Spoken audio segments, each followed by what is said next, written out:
Hi, welcome back to BUZ Banter. I'm Mo. And I'm Maya. And we come to you today with a fun little review from Middle-earth. The Hobbit. Yeah. Part 1. Of 3. Because Peter Jackson doesn't have enough money to finish his money castle. So just as a warning to all you guys, this is going to be non-spoiler free. You're going to get spoilers in this. We're going to be talking about elements of the movie and stuff. But if you haven't read the books, or you haven't already seen the movie, it's going to kind of ruin some things for you. So just stop watching now. Just don't forget to like and subscribe before you go. Go read the book and or watch the movie first. Then exactly. Or we'll wait for you. We'll wait.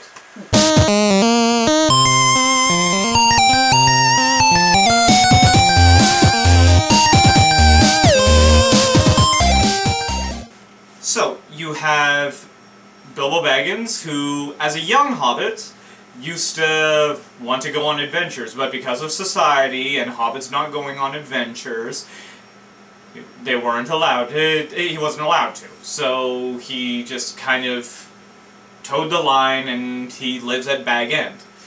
And one day, Mr. Gandalf comes back, a man who's known far and wide for his fireworks and his long beard. He recruits Bilbo to serve as their burglar, but he's never stolen anything in his life.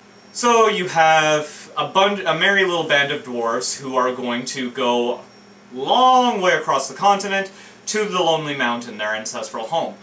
They had a massive amount of gold at Lonely Mountain. Of course, a fire dragon from the north burns them out of it, burns down the village that was in front of the dwarven mine, and yeah, they all go away.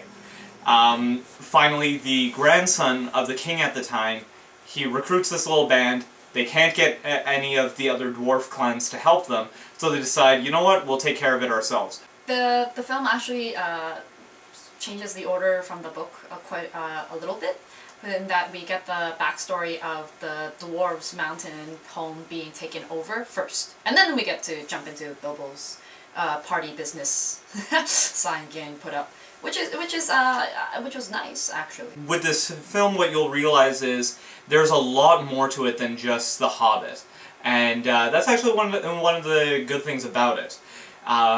So you have a lot of stuff from the Silmarillion in here, talking about the establishment of certain things.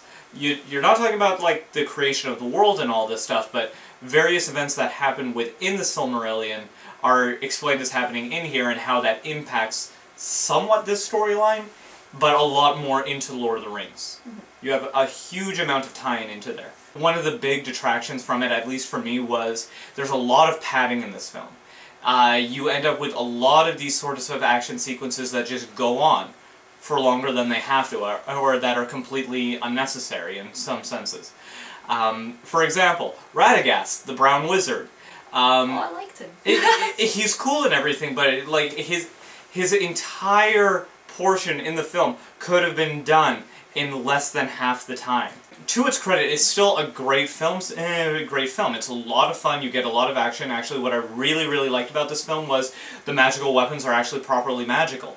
You see the Goblin Slayer just deflect a blow and it sends the guy flying.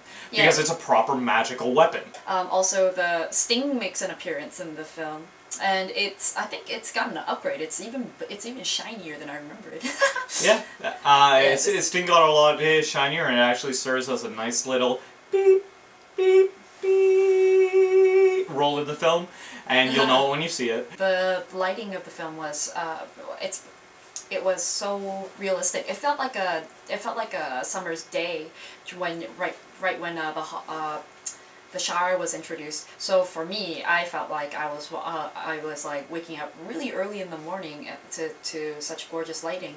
But some people complained that it was too realistic, but I think it was better this way. You could even see Gandalf's wrinkles and his costume looks more realistic in this lighting than in the original Lord of the Rings, and I was shocked at how I could tell if he was aging or if it was just the lighting.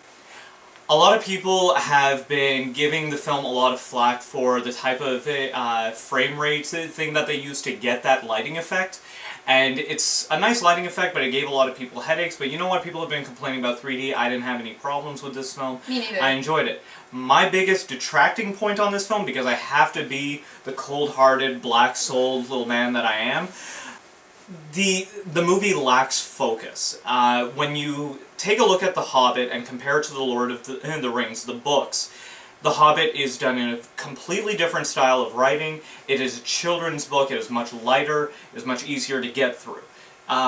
Whereas The Lord of the Rings is meant for an adult audience. It is a better written. It is a better written series of books. Now, the movie itself kind of falls partway between those two.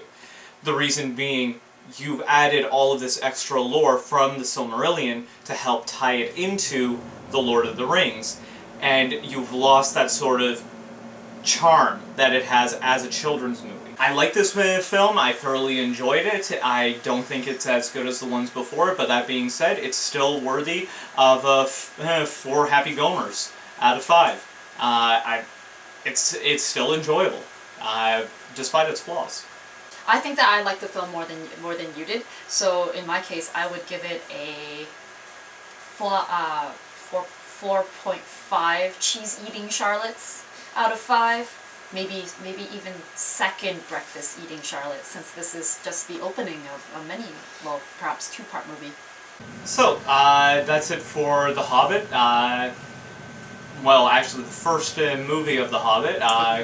Check back. We will be seeing the other ones as they come out year after year and giving more and more of our money and soul to Peter Jackson. And their soundtrack. Oh, their wonderful soundtrack. Actually, yes. It does bear mentioning that the soundtrack for this film is awesome. Seriously, pick it up.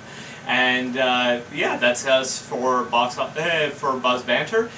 Check us out on our parent website, boxofficebuzz.com, our Twitters, the Facebook stuff. Don't forget to like and subscribe. And until our next video, take care.